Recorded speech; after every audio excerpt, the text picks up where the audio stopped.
اور میں کبھی کئی چیزیں نہیں بھول سکتا. بلوچستان میں یہ پہلے بھی کہہ چکا ہوں, میں آپ کو یاد کرانا چاہتا ہوں کہ بلوچستان میں خشک سالی تھی, وہاں لوگوں کے جانور مرنے شروع ہو گئے. وہ بیچارے وہاں سے لوگ شہروں کی طرف آئے, کیمپوں میں ٹھہرے. تو میں ایک کیمپ میں گیا, میرے پاکستانیوں, میرے ذہن میں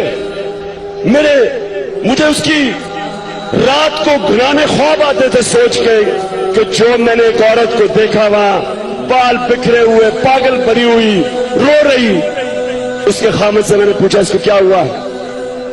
کہتا جب خشک سالی شروع ہوئی, ہمارے جانور بننے شروع ہوئے, تو ہم نے فیصلہ کیا کہ شہر کی طرف جائیں, جو بھی بچ گیا اس کو لے کے جائیں.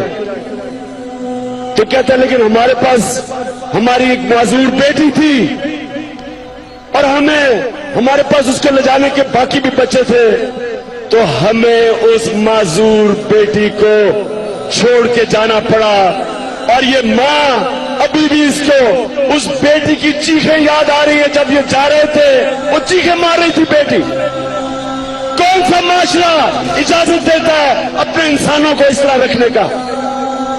اور میں دیکھتا تھا یہاں اوپر ایوانوں کے اندر یہ شریف خاندان اور وہ زرداری خاندان اربوں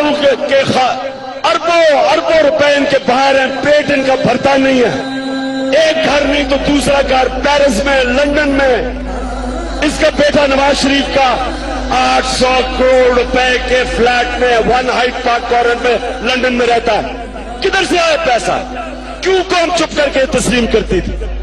تو پاکستانیوں, مجھے آج خوشی یہ کہ مجھے نظر آ رہی ہے, اور میں اس لیے اللہ کا شکر ادا کر رہا ہوں کہ اللہ تو نے میری دعا قبول کی اور میری ساری قوم کو جگا دی ہے. اللہ تیرا شکر ہے